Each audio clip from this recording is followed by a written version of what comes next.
Welcome guys to this new video. In this video I'm having an interview with Kevin Paradox and we're gonna talk about movement and the way to train your dance.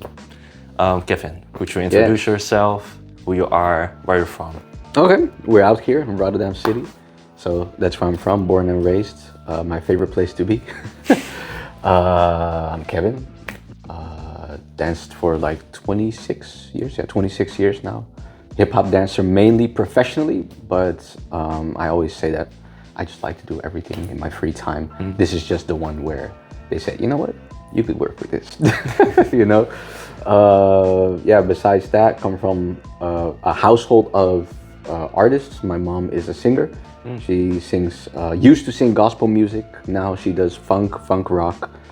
Oh, nice. And my father is a bass player still within gospel. Plays in the church most of the times, but also goes to, what is it called? Has a tour in what is it called? A bus? No, not a bus.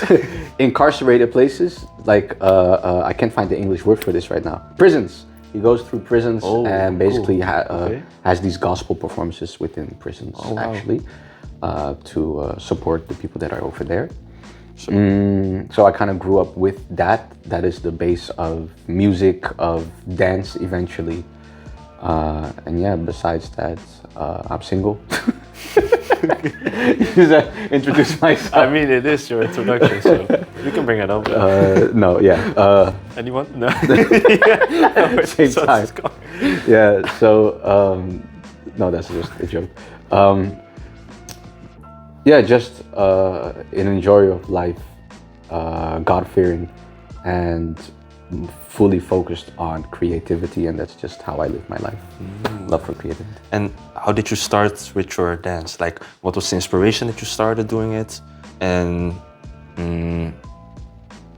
basically from what point did you really start? Was it coming from your parents or by somebody else? Or did you have the thought like, I want to do something with dance? I always say that I never had a choice. This had to happen because, of course, I have my parents, like we said, whom by seeing like concerts of like what is the name? Kirk Franklin, who did gospel music, but he added hip hop into it. And then when he did, he had these dancers that were always dancing in like the music videos, and I saw that shit as a kid, and I said, oh, I need to do this next to my parents. That's fire. So that was already like one direction in. But then I had my uncle who now dances krump, Chris. And him and his friends were always doing b-boying when we were kids. So whenever I would be like at the home of my grandma, seeing them play dance, I would join in and try to do head spins on like concrete. And that was also another way in, basically. I don't know, it was, and then of course, growing up with Michael Jackson, James Brown, all that stuff, I just had a lot of different influences from different directions, and dance was very present around me. Music was present around me in my life, and I feel like it was just natural to make that step. So it all connected, and that's how you became very interested in getting to know dance. What was the first, like, I mean, you start dance, but was there a specific style that you stepped into? Because you said like someone in your family does krump, right? No, yes, but I put him into it. Okay. I told him to do that because it fit him very well. What was then the first dance style that you really start to explore? Damn, I don't remember exactly because I was just freestyling. Like for 10 or 11 years, I just did freestyle, meaning not hip hop freestyle, just figuring out everything out. Just dancing. You know? Yeah, so I think through Michael and James, the first things that I did was popping, lock. B-boying was the first, B-boying was the first, then it was popping, then it was locking, then the C-walk started to become famous, so everybody made those C-walk videos back in the day. You did it too? I never made a video, no. I didn't have a camera. At that time, the cameras that, I had a camera actually pretty early, but it was like still with the cassette tape in it. Oh yeah. So, so I had a whole cassette machine to connect it to my computer to be able to make dance videos. And then, it was completely different time.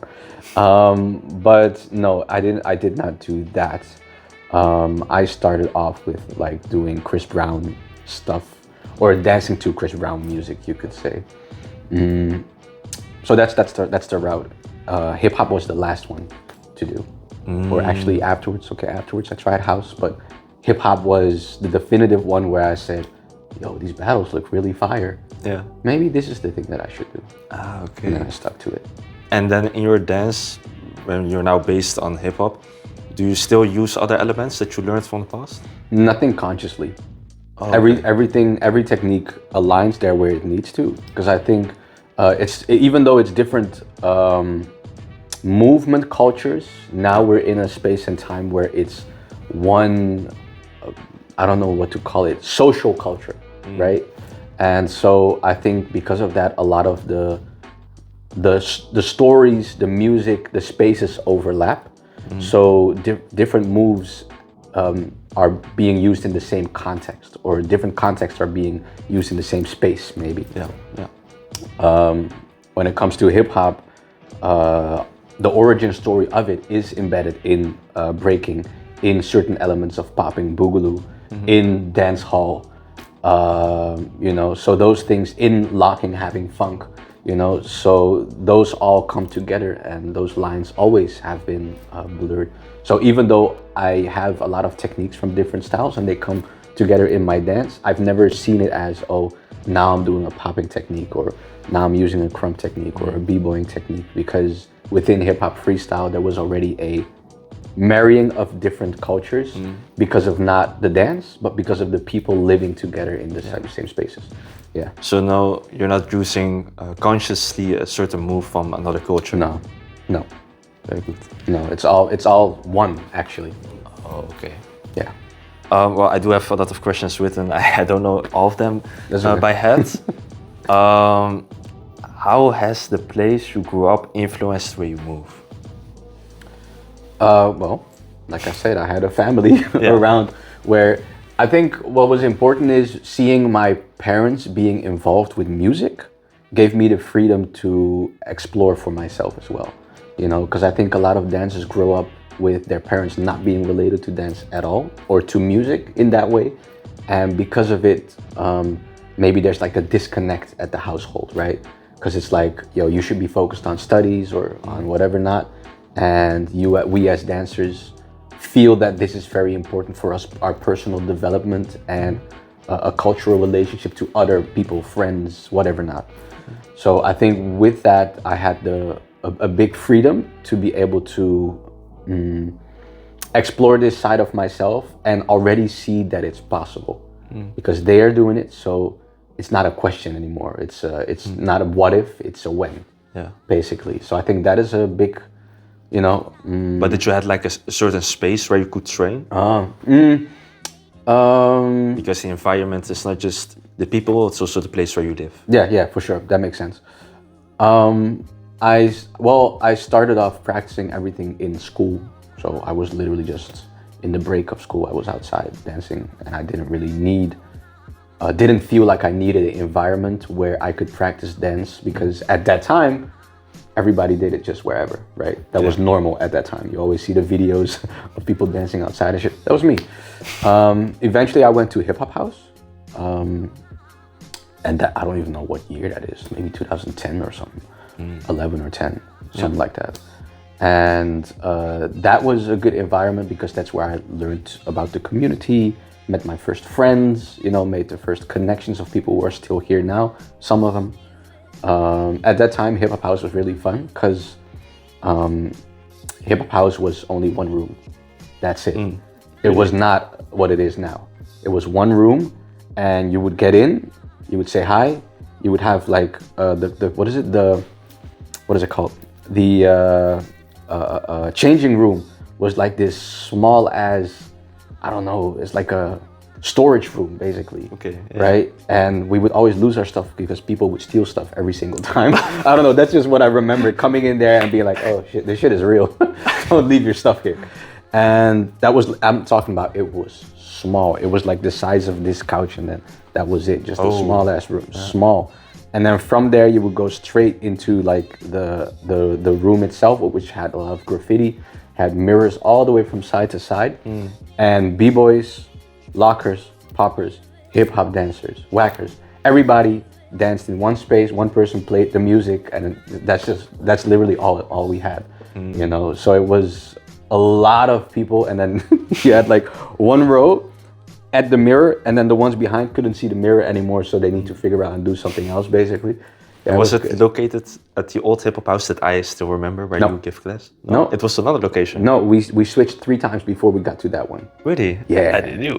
This one is Koolhaven, is where it's at. Oh, okay. Actually, the graffiti is still there. You see hip hop house really big still at the location. Oh, yeah. I have to see that then. Yeah, Koolhaven. And then afterwards we went to Masilo, I think. Yeah, and then after Masilo, maybe then we went to this location. That you know, I forgot the name of that location, and then we changed again now.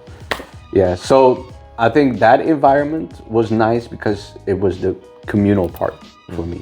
Then you learned people. Yeah, I understand. Yeah, but the influence for me personally, dance-wise, has always been home, because that's where I developed everything. I didn't develop it in communal space. And of course with my best friend Dimension, but that's a different story. That is like the second part of it. Personal journey, so finding who I am, then communal space, finding one friend and then developing together in his attic, and that created whatever we have now, basically. Okay, now we're gonna go a little bit deeper into the movement part. Do you believe in having your own movement language? Or are we always borrowing from others? We have our own experience, always. Rather you borrow from others. Just, let's say you do a movement, I see it. My feeling towards what you have done will always be different from how you feel about it. You know, just in the details, because I live a different life, so I register experiences differently than you do.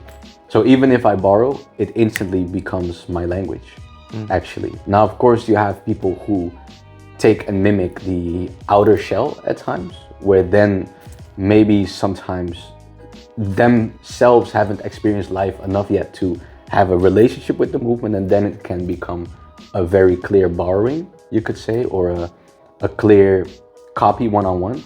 But I think besides that, yeah, I feel like the language versus what it looks like, aka the words themselves, or maybe that's not the right analogy. I think we first of all borrow always from everybody, because it's I don't know to what extent it's possible to have a vocabulary not without having another person, because you need to have someone to talk with, right? Yeah. I wouldn't be able to create a language just by myself in my own room all by myself. I would have to have context to have a conversation. And so I learn the words, understand what they mean, and we speak with each other through it. So I guess it's again, a communal conversation, but we all have our own timbre in our voice, and that creates that personal language within the words that we all use together, maybe. And related to that language, in the past, did you already had your own dance language, or was it more like looking around and trying to copy that, or whatever it may be in that? I think that I had a very clear own interest, and with that, when I stepped into the dance scene, an own approach and an own language. Now, as I traveled and I moved through the dance culture, there have been instances where other people thought I looked like someone else. It has happened that people said, oh, but you take this from this person, or you took this from that person. But because I had a very clear awareness for myself where all my choices came from the start, I knew that that was their perspective without ever asking for the base of it, you know? Coming from James, from Michael, then moving through Crump before, and through popping, locking, C-walk and whatever not.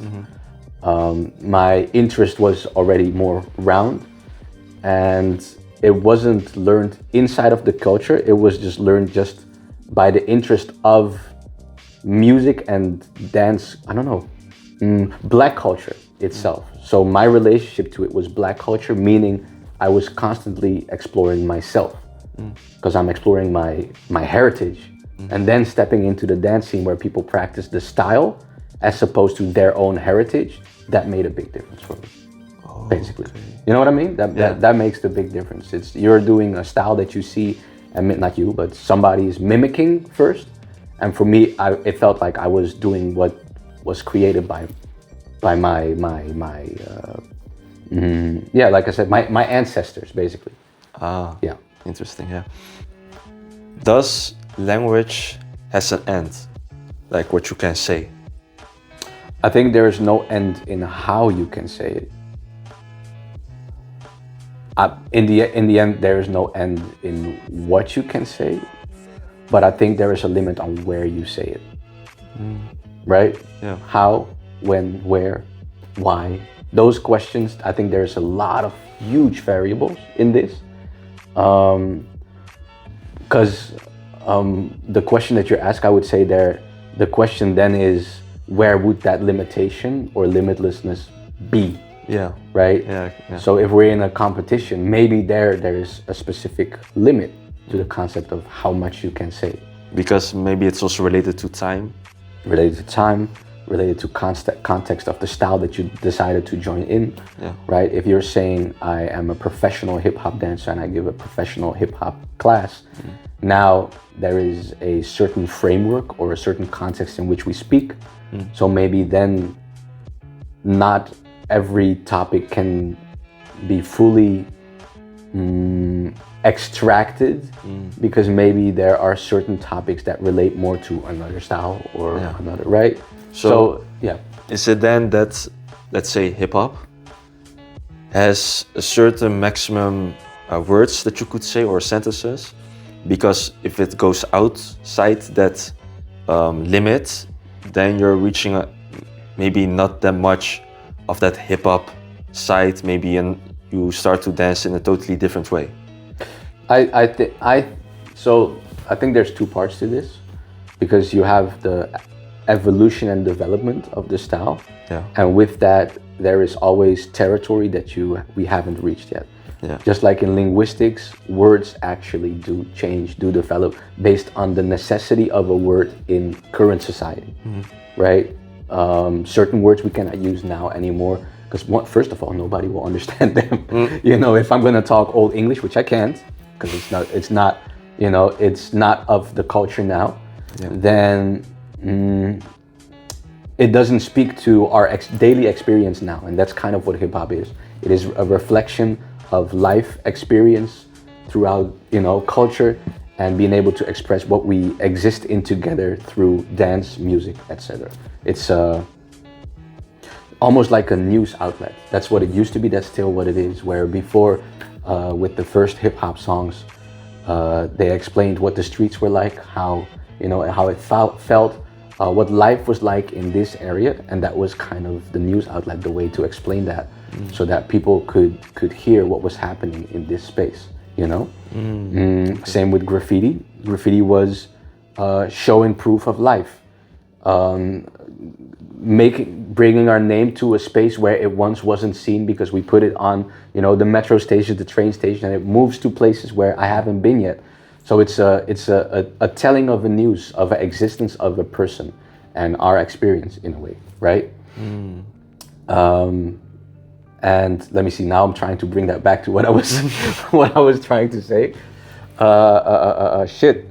How did I relate that to dance? Go back. Ah, okay. I found it back. With change of culture, these words, these ways of showing proof of life need to change, because we need to constantly show where we are now as well. Right, that is if we don't do that, then hip hop dies. Because if it only reflects the past and we as young people express that time, but don't put ourselves that we have now, our experiences now in that time as well, it doesn't develop, and it kind of, I almost feel like it would mean it also spiritually doesn't develop, because we have a new mind, we have new things we have to overcome, you know, new barriers and boundaries, but also new lessons we learn. And we have to put them inside. So yeah, it has to develop. Do you think then that it's also okay to still use that information from the past and implement that in the now? 1000%, because I think we always build on top. We stand on the top of giants. We stand on the shoulders of giants, right? In other words, even when it comes to the music sampling, even to this freaking day, people sample all the music from the past and they just remix. Even in beats, like hip hop beats, battle beats, they still do that. And without it, there would be so many layers and so many nuances that would not be present, you know. So it's a part of the DNA of our culture to do so, and I think we wouldn't be able to exist the way we do without it, which is actually beautiful. You know, it's a gift they gave us, and a gift that we will also create for the next generations afterwards. But that is about that future part. Then you have, or the future and present. Then, like you said, I think you already answered it by asking the question. In the present, or in preserving of, we can go to a certain extent, I think, when it comes to creation, making new words and whatever not. But it's so important to embed them or realize where they reference from, because it helps us to also have the roots underneath these new, new fruit. We're bearing new fruit, but the roots will always remain where they are from. And without them, we cannot nurture these fruits. So I think it's so important to, if we say we do hip hop, to know what that meant, so that we know what it means, so that we know what it can mean in the future. You know, as opposed to saying, I try to take away the roots, I just want the fruit. That fruit will eventually die, and you know, it won't stay. It lasts only for one season. Whereas the roots, they're gonna be bearing fruit constantly. So I think that's kind of the analogy. And maybe the root and the fruit is perhaps also just a part of the whole tree. Yeah. And the whole tree itself is maybe the most important thing you can have to build something new out of it. I think like a new fruit. It's like you said, it's actually all one. Yeah. You know, the one cannot exist without the other, truthfully. You know, the one cannot continue to exist without the other, because this tree is gonna get old and it will perish. But that fruit will create a new one where, you know, the species continues to exist. Yeah, this one was a personal question that I had in my mind for a long time. Oh shit. And I really wanted to ask this one. You was like... Does movement start for you with an idea, a feeling, or a reaction to the music? All of it. All of it. All of it. To me, okay, maybe let's talk about in my body, because I think it's different for everyone. But for me personally, I love being open to whatever the impulse is that I can receive on a day. Sometimes that impulse literally is how my feet feel on the floor. I just feel something like, this feels good. And I want to research why that feels good. And I start creating movement from that. Another day, I'm just outside, I'm listening to a song, and I just start moving. I'm like, ooh, I need to take this home, because you're moving outside. Let's bring this home and see what is it that I'm connected to today. Sometimes it's seeing somebody else doing something, and I'm like, you know what would be dope? If that would have been done in that way, it would have created this. That would have been cool. So then it's more storytelling related, right? So I think it's, for me personally, it's as open as possible, because I enjoy exploring dance from different angles, as opposed to limiting it to a thing or a way where I think it should start from. You know, I think the difference between what some people have is where they think they should use dance to represent an idea. For me, dance is just it's just dance. It doesn't need to represent anything else than the impulse and feeling of the moment that I'm experiencing now. Imagine you have then an idea that you have in your head. Do you also connect that with concepts to show your movement, or do you put concepts aside of what you want to show? What do you define as concept? A concept can be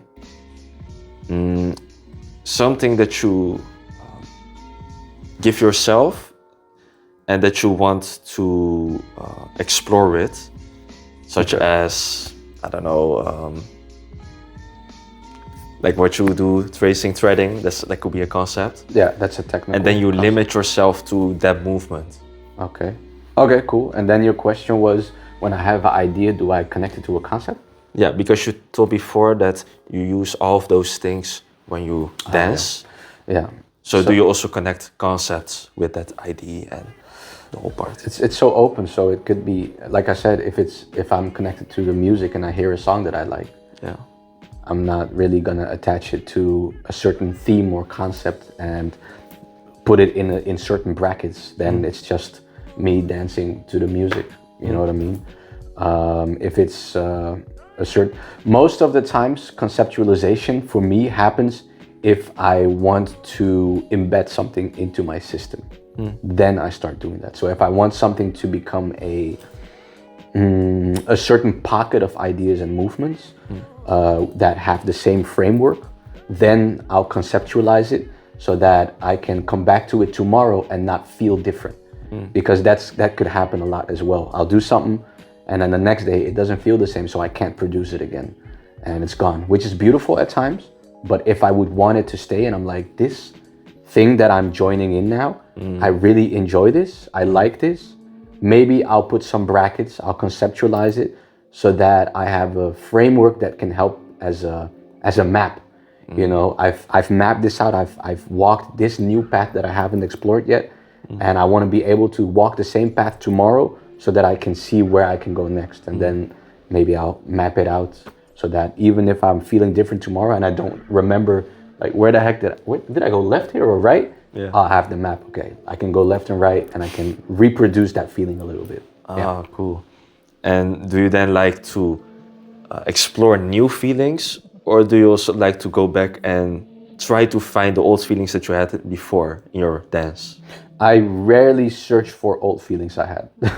I rarely search for it because it's just, for me, it's not possible. I cannot find, because it's like in the moment. It's, I think Pharrell said it like that.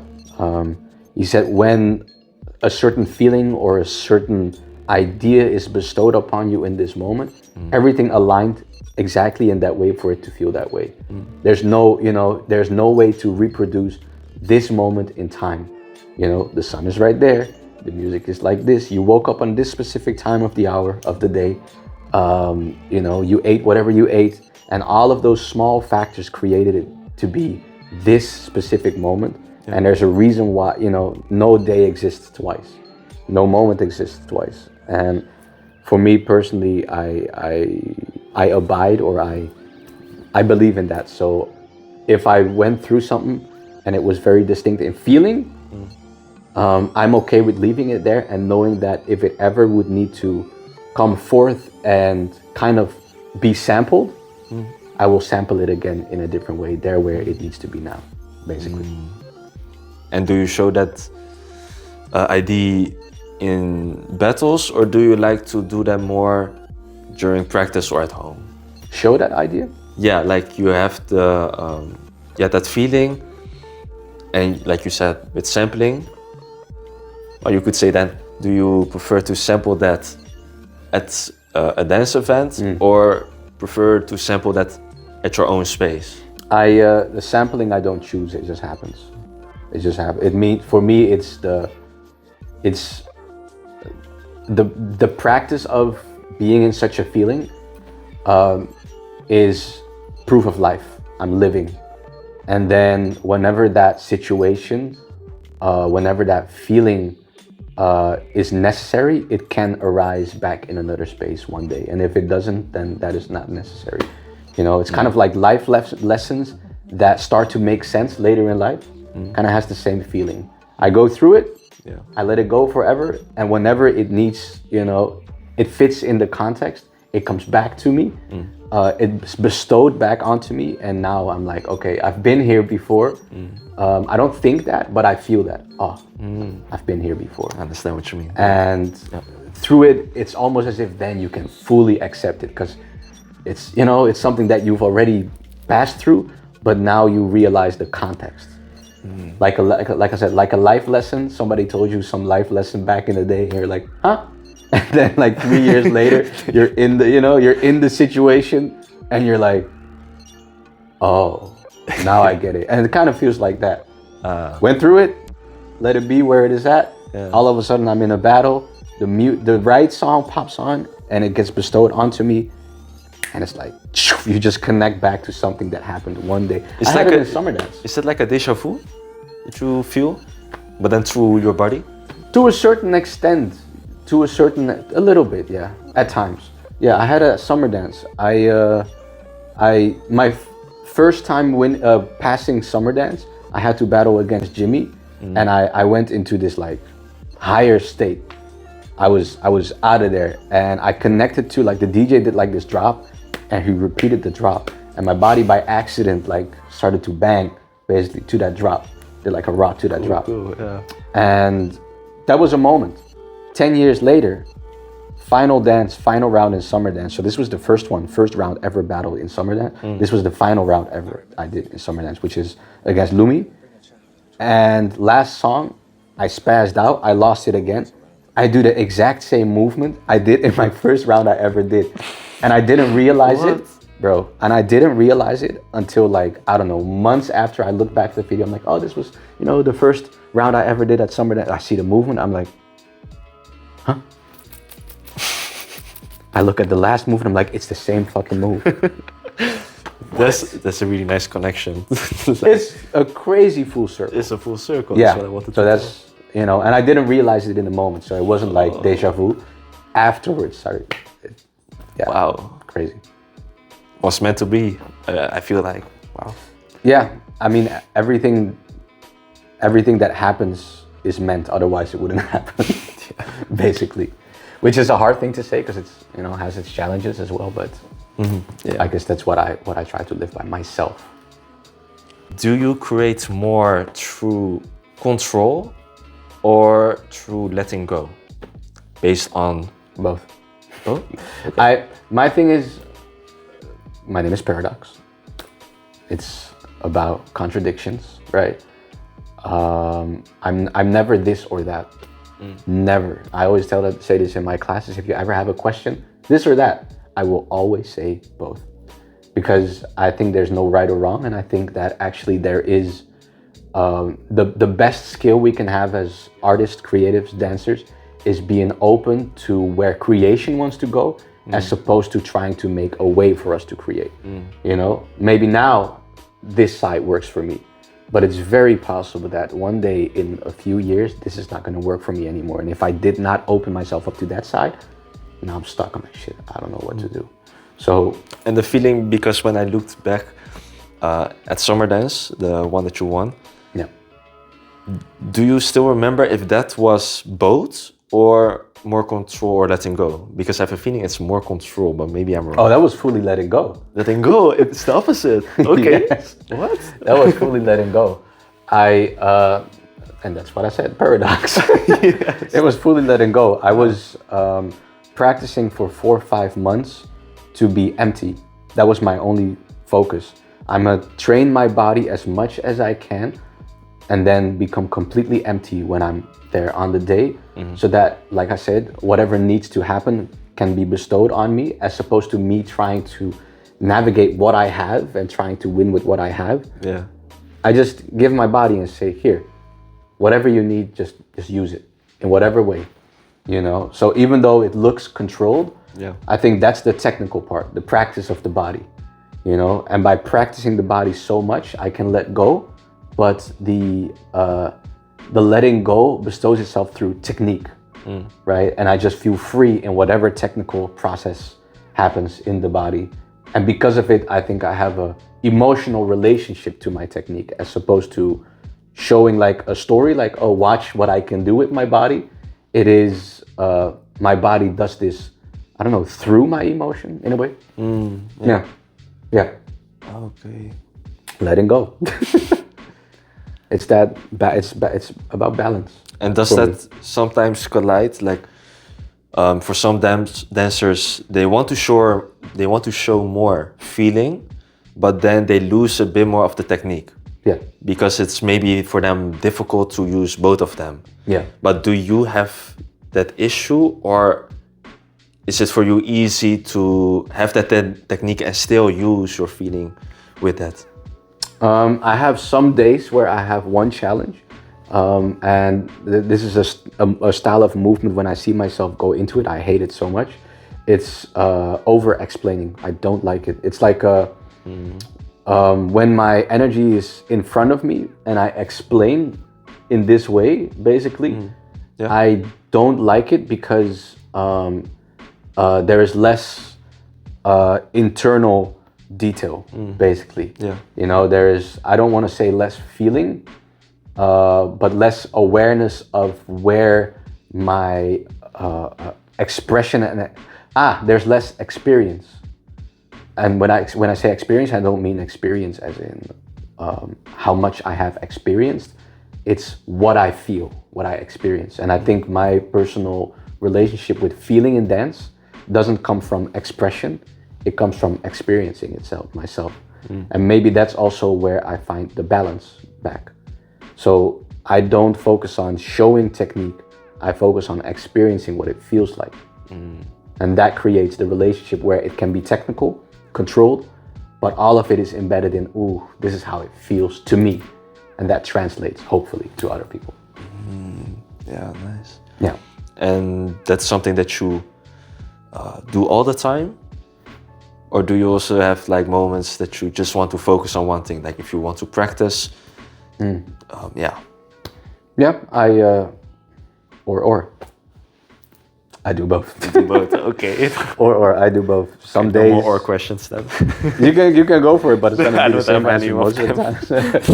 No, it's both options, because I honestly already said it. The flexibility of being able to also learn to know yourself in different ways and spaces is fun to me. Dance is a personal process to me always. It's not a sport. It's not something I use to gain something. It's not something I try to do to get further in the battle. It's something I do because it makes me feel that I exist. I'm alive and I'm connected to something in the past and something in the future. So I feel that I have a place, you know, and by finding different versions of myself, I learn more about who I am and more about others as well. That's the fun of it for me. Oh yeah, yeah. Cool. When does movement become interesting for you?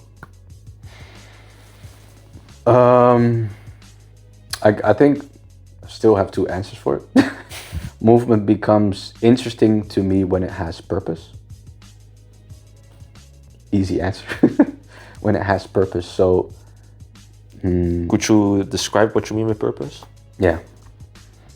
When a child for the first time expresses certain will and a thought process, I want to go there and I want to grab that thing. That is so interesting. How the body moves to get to that place, to express her own will. And I say her because I think of my little sisters. Her own will, that, you know, that drive of basically being human is very interesting, because it fills up movement in a way that technique cannot do, because the purpose is different. If I just do a technique, I am trying to actually, in a certain way, fit my body into a mold, into a certain idea and shape. When the purpose is to get to something, or whatever it might be, it, you know, the ancient essence of a human is existing inside of that movement, the drive. That is really interesting. And then the other part of it is when it aligns with the Fibonacci, the golden ratio. So anything, any movement shapes that have relationships to each other, where, you know, one is closed, one is open, and it creates basically a certain, you know, story with that, a certain development from one thing to another. Yeah. That is also very interesting to me. Development in movement, how one thing we do relates to the other, and how that relationship creates certain feelings. So those are the two outer edges of interest. Do you feel that when you dance? Sometimes it's not always as easy because for me, I have some barriers because of my injuries, and with those injuries, they created some mental barriers. So I'm not always as free to, for instance, think of I'm here and I want to go there. You know, and there's layers in that, but basically, maybe for me, it becomes I'm here and I want to go there, but I have to do it with this injury. So that but constantly creates a little setback or friction, you know, makes the hole to get to that thing a bit smaller. And for me, it's a little harder to reach whatever I want, you know, and that makes it I'm less able to channel directly, you could say, in a way. I understand. And how is it then if you, like, for example, you're gonna be a judge and you look to that person, can you see it then too? Like, if his or her movement is interesting? I can see it, but I don't judge on it. No. I can see what it does for me emotionally and personally and where I find my interest. But most of the times, the people that I'm mostly interested in do not win, most of the times. Because my interest in what I find appealing, where I'm like, wow, I'm so intrigued, or I wish I could do that, which I have a lot, is not the criteria. You know, that's my personal journey and my personal taste and feeling, but it's not the criteria of the style, the day, you know. So what exactly do you look then at? Just... Yeah, what I look at when it comes to judging. Okay, so there's a few points that I look at personally. First of all, it's the context. So are we in the context of the style, right? You can do the most beautiful tricks and whatever not, but if they do not strengthen the style itself, then let's say the point that it would make cannot be as big. You know, I'll give an example of myself. I did my first summer dance. I did a backflip. In context of maybe people who don't dance and they would see it, they would say, why didn't that boy with the backflip not pass? Because he had the most explosive movement. But explosivity itself is not a framework that we judge by unless the words are related to, you know, our topics that we are talking about. You know, we're having a topic and I start talking about this pillow. It's like, what are you talking about that pillow for? But if I would, for instance, say like, oh, the texture, you know, you see how this pillow has different textures. So when we have a couch, you want to have different textures because it feels more comfortable. You don't want to have everything in the same texture, right? Or same vibe, feeling. That's another part of my criteria. We have the battle. What are the textures that we explain? Because the music has its bass, has its drum, right? But has its melody. Are you capable of expressing musicality in a way that I feel the different textures as I'm listening to your round, for instance? Now, this pillow is connected. This backflip works in this round. You know what I mean? Yeah. I don't know if you understand what I'm saying. No, I do understand what you mean. Okay, safe. So that's the second one. It's texture or texture and structure. How is the round structured and textured? Because if you have a round, for instance, so it's less about the content, it's more about, you know, how the dynamics are organized in a way. If you have a round and it's constantly right there, but the music doesn't say that, now it's cool, it's great. But if somebody's able to texturize his round and create that build-up, that story, that, you know, those different wavelengths, in my personal opinion and through my criteria, I find it that someone who's able to give power to every part of his dance differently, or the right power to every part of his dance in a certain way, I feel that that is a very important thing to not overlook in a round. Alex is very, very good at this. So it's not keeping it at one level? It can happen, but it depends on the music, on the moment. But it's nicer to have a more dynamic appeal. Depends. It depends. It can happen. I've seen somebody go top whole round, but maybe the music and the moment. Let's say you have a song and it's like a light feet song. Okay, culturally, there's a certain rhythm, timing, tempo, energy that is connected to that. Yeah. Right? I can try to go and play underneath it and play with certain flows and different textures. I could try, but the reasoning for the music has maybe a completely different feel to it. So it has to be connected. If I'm gonna be smooth, it has to still align with me making you feel that it's smooth because the music is connected to that. Not, you know? So yeah, it's all not a hard judgment, like this is what it needs to be. It's how do you take this idea of texture and structure and you apply it to your movement and the music, and who is able to create a continuation and flow that makes me feel connected to it. And that is the next one. Number 3 is indeed continuation. Are you creating stories that are constantly separate, or are you able to strengthen your previous movement to your next by having a connectivity? How does it look when your movement have a separate line and then you start a new story? 5, 6, 7, 8. New thing. You know, I don't know if you know what I mean. 5, 6, 7, 8, and bounce down. 5, 6, 7, 8, and concept. So the whole time switching from topic to topic. Yeah, you know, and it's not a bad thing. Everything has its place. Like I said, there's no this or that. It's, you know, ew, it's 6, 7. That's crazy. No, it's more about the awareness and ability to apply things there where they fit. Yeah. So it's not. I'm not saying like you can't do a 5, 6, 7, 8 structure. I'm saying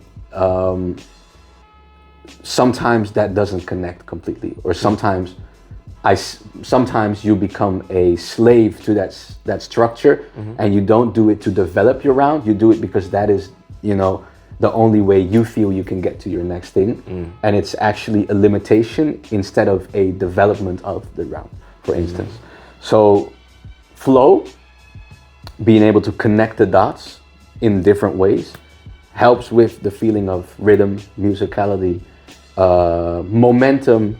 You know, it has certain attributes that I also judge by as well. So that's already 3. Then of course you have, like I said, kind of the context, aka are you capable of existing within the vocabulary, using the vocabulary and giving yourself or bringing yourself, your creativity within that. Not creativity outside as in can you do whatever and make a completely new idea. That's nice too, but being able to create your own ways within everything that we already have has a big power to me. It's very, you know, that is your proof of existence. This is who I am. Even within these words, this is me, you know. That's 4. Musicality, number 5. Well, something then a little bit related to musicality, but in general, the movement. Do you consider stillness a part of your movement? Me, yes. Okay. I cannot exist without it. Me. Okay, and is that something that you like to show in your dance rounds? Is it something that you just like to use and keep continuing this idea of stillness? Like you can have... It depends. I don't have one way. I never choose one thing. That is literally my whole approach. So it's, sometimes you like to use stillness, sometimes not. Yeah. Okay. Yeah, my awareness is that some days I'm happy, some days I'm sad, and I literally need both to exist. Sometimes I move through stillness because that is what I'm connected to this day, and another time I just want to be rowdy as fuck. I just feel like, okay, yo, I just want to get off crumb terms, you know. I just want to let it out, and I want to express this rowdiness. I want to feel like everything is shaking and nothing is from silence. You know, it's both. It's all of it. Okay. Depending on the environment, do you move differently? For example, in battles, practice sessions, or cyphers? Yeah, absolutely. Because the conversation changes, right? But you still keep this like your personality the same during everywhere, or do you change your personality? Like if you go to a battle, you may be a little bit more aggressive, or how does that work? It works on what is given to me in the moment. So however the energy is in that specific moment, I communicate and respond to whatever is given. Basically, your personality stays the same, or I don't even think about my personality. That's just who I am. So it's not something I choose for. It's not like, oh, I choose to show this. It's not a. There's no. How do you say that? There's no personality in front of me that I have, and I'm like, okay, this time I'm going to show this part of it, or this. I don't think about it. It is just me. So I literally place myself in the environment. I listen to what is happening around me, and I let it move me and respond accordingly to what is given. Then what is then the difference when you are in a battle or at a cipher? Like you do change a bit, the way you move in that part, or am I wrong? I think the phrasing changes because of time. That's okay. First of all, right? The context of conversation changes, and that is what changes my movement, not my personality of what I want to present. Yeah. But it's like, okay, we have a minute, and now this conversation that we have is about showing our capacity, our ability, and to a certain extent, absolutely our competitiveness, right? So how I phrase a sentence in a battle and who I'm phrasing it towards becomes different, because there is a set amount of people. So right? The conversation that you're having the conversation is not only at yourself, but to the person that's in front of you. Sometimes it could also be with myself. Okay. But because it's that 1 minute phrasing and it's that environment, yeah. The feeling behind certain phrases and how I speak carry that competitiveness inside at times, or at least carry that awareness that this is not a TED talk, this is a battle in this environment. This is not a song in the booth, this is a battle outside where we have a few phrases, a few 8 bars, and you know what I mean? And with that awareness, the phrasing changes. My person is what it is. I don't think about it as much. I do enjoy talking to myself at times, because for me personally, sometimes I enjoy the idea of you battling me, but I'm also battling me. So now you're trying to beat me, but I'm way better in beating myself than you are. Way better, because I've done it so many times. So with that little mindset and mind shift, sometimes maybe the dance looks more inward. It's I don't know, the energy moves very differently. Yeah. But it's kind of a mental game in which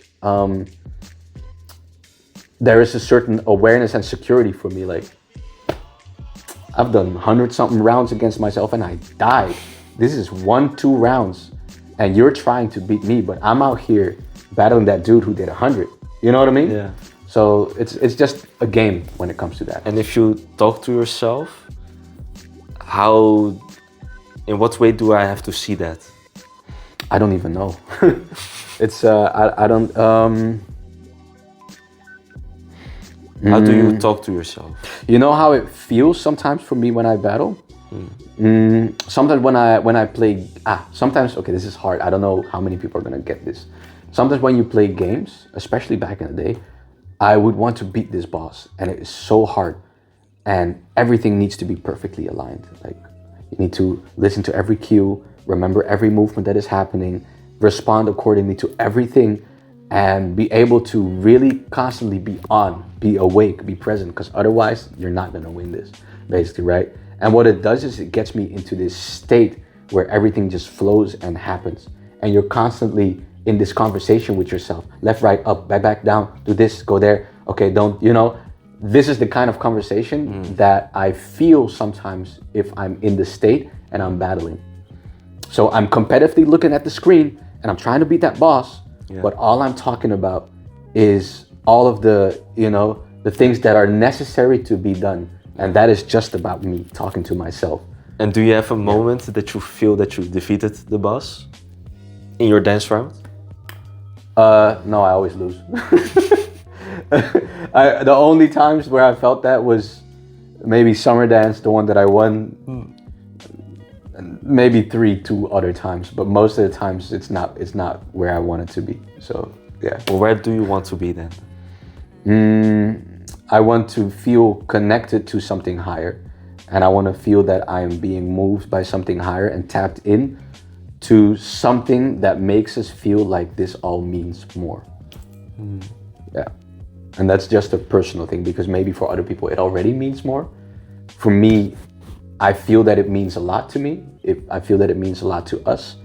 And I feel that we, just like what I said about that ancient feeling of I have to go and get that and move something or take this, that a child has by birth, just, existence, moving to exist, that feeling, I have that, I feel that about dance. It's connected to me, an ancient experience of, I don't know, being alive. How I would explain it is creativity is the one thing that makes humans survive, right? Because through it, we created fire. Through it, we learned how to hunt. Through it, we learned how to create things that keep us safe from rain.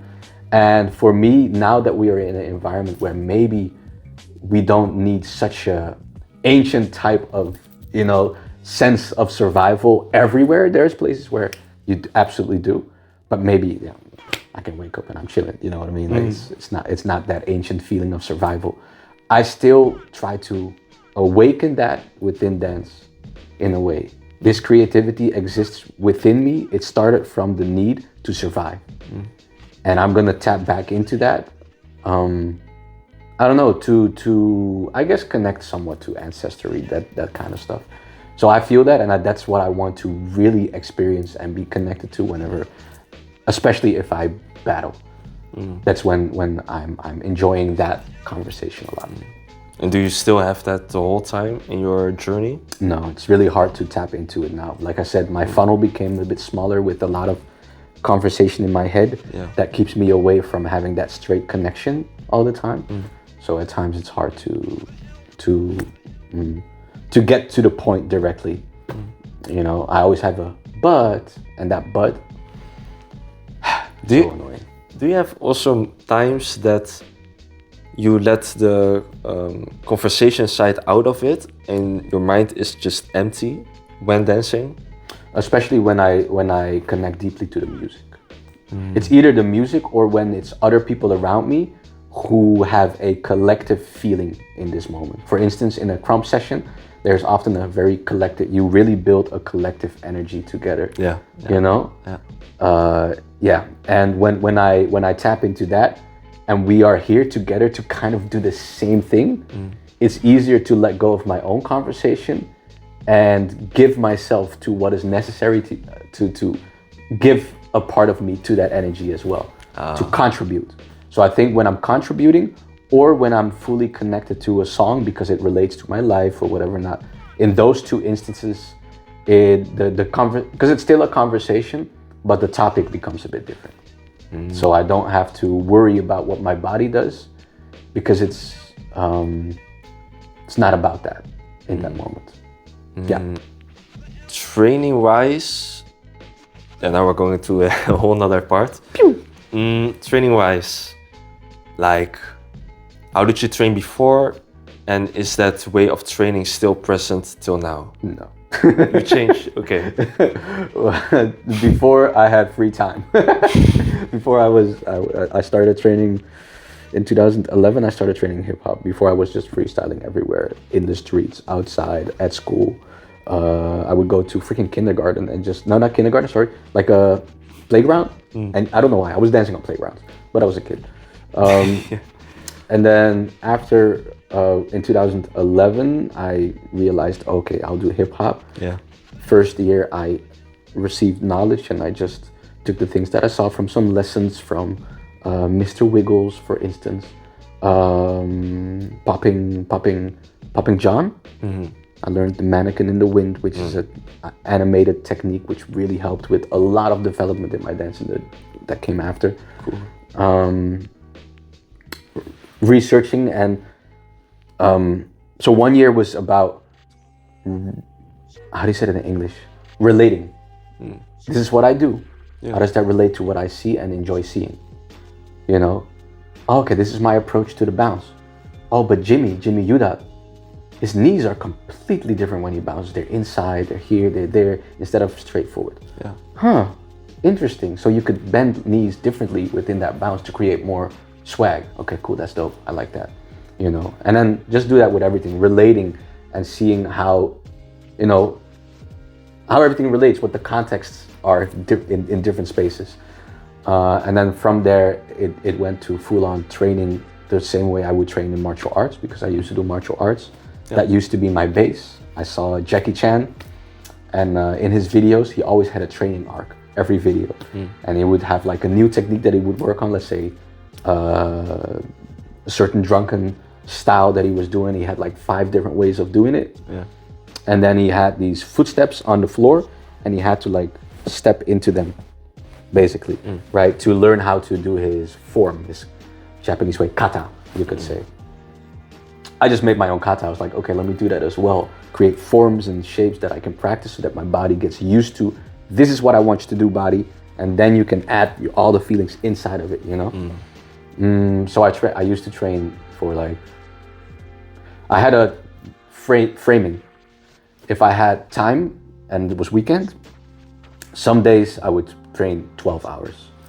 So that means, let's say a 3 to 4 hour slot, eat, drink something, go back.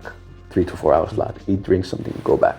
Is it present or? No, that was then. This is all back then. Oh, okay. If I didn't have that time and it was, for instance, I only had an hour, before I would go to school, I would wake up 1 hour or 1.5 hours earlier before, I don't know what kind of school that is, how do you call that? It's not college, it's before college, but I can't find the English word for it. Either way, I would wake up 1 hour before school, and I would train and just do my exercises, because that's all I have. I just do my exercises, kind of like a morning routine, like working out. Yeah. I would do it for dance, and then I go to school. So that was the 1 hour bracket. I had a 3 hour frame. 3 hour frame would mean I take one specific topic and I go through it technically, emotionally, and what is it? With a stamina training, you could say. Okay. First I start with the technique, or maybe sometimes little dance, emotionally just express myself. Yeah. Boom, technique, go through all the routes of doing this one thing 30 times in a lot of different ways, and then apply that technique to expressing yourself, but make yourself go through the runs so that you get tired, and the technique has to remain present, the feeling has to remain present, even in tiredness. That would be my 3 hour bracket, kind of. And I moved through those 3 in whatever order I could, you could say.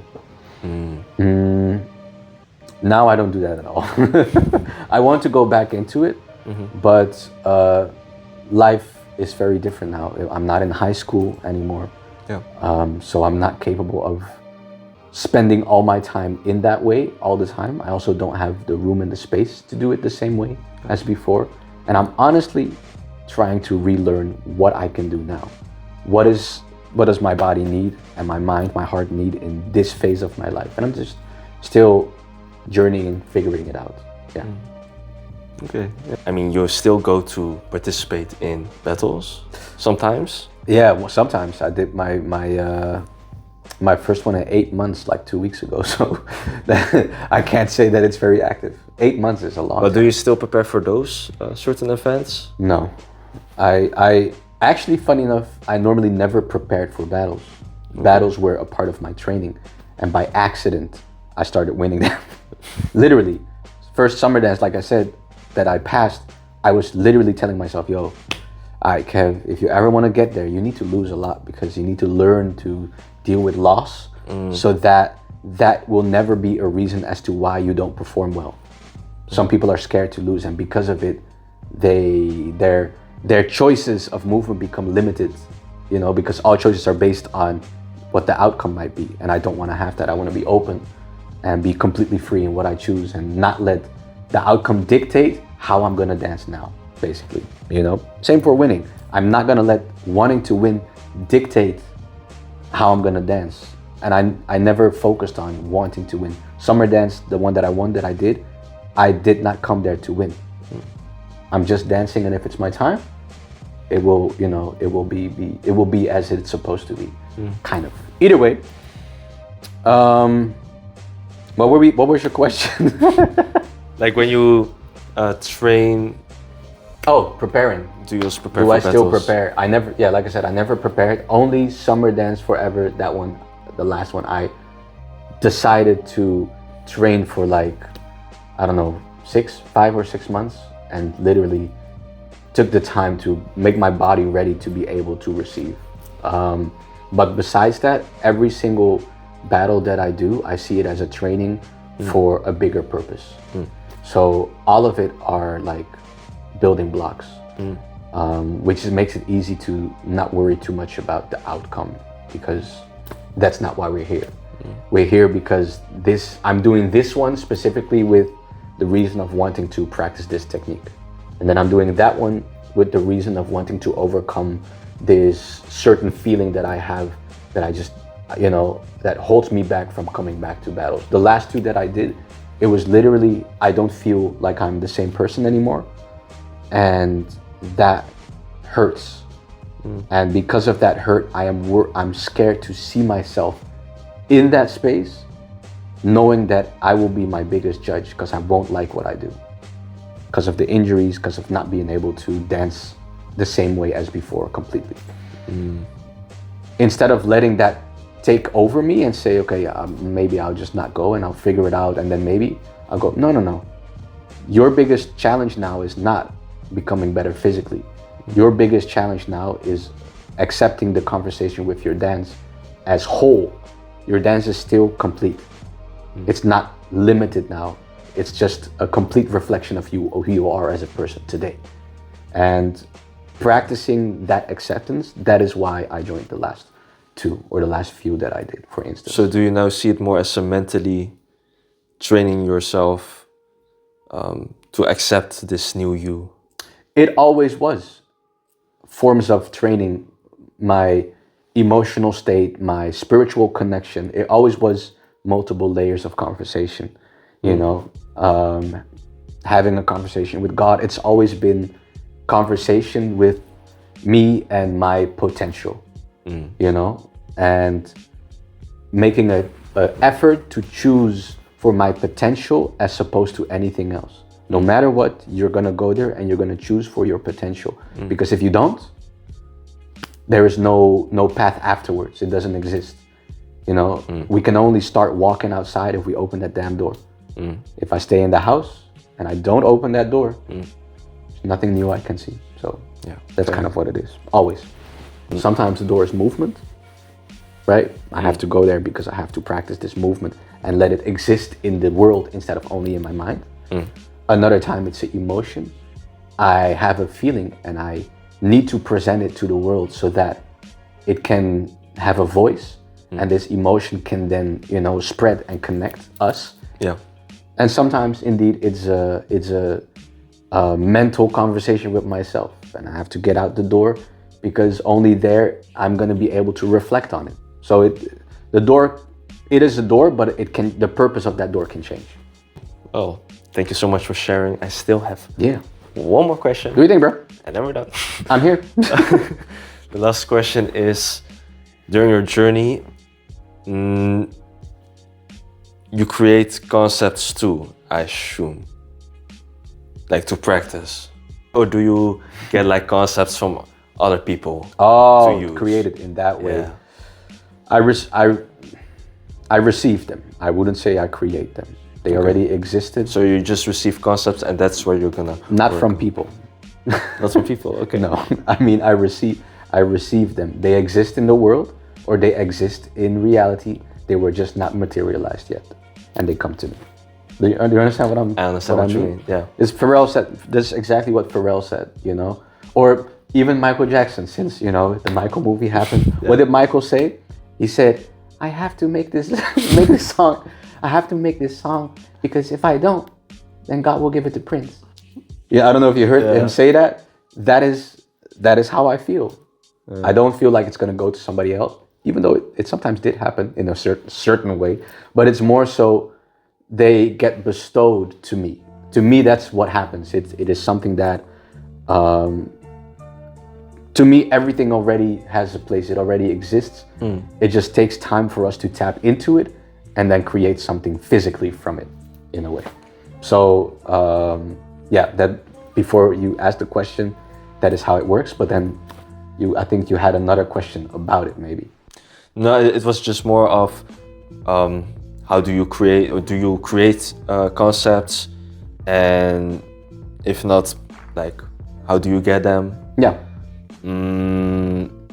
Okay. And also the last one that I had was, if you create concepts, how do you create them? Yeah. But you already answered. No, so that's the spiritual, emotional side that how I look at it when it comes to me. But almost nothing ever comes fully developed. Things come in seeds. So even if I receive the seed and I personally say, this is not mine, this is something that already existed and I received the awareness of it, I still have to nurture it. So that is my part, that is my talent or skill, to be able to know how to water it, how to nurture it and create it, basically, like you said. So that part, I really enjoy awareness about dance. So let's say the whole tracing thing, I really love the idea of tracing. I teach it a lot in my classes, and I do feel like I was able to give new insights to the concept of tracing that were more related to organicness, emotion, and texture in tracing. Tracing has for a long time always been very technical, shape orientated, like, okay, this shape goes from A to point B. That is most of the time what people think about. How does the shape look and how does it go from A to B? Yeah. And I've always been very focused on the texture and why it goes from A to B, for instance, right? That is my interest, you could say. The creation of it is kind of, for me, it always happens, or how I do it is kind of through learning about life in different ways. And they connect the dots for me. So let's talk about push, like the weight that I put behind. Like, is it a hard movement? Is it very soft, right? You know, how does this brush connect? Because it creates a different impulse. Or even the guitar. You know, I used to practice guitar playing because I tried to be like my dad, but didn't work out.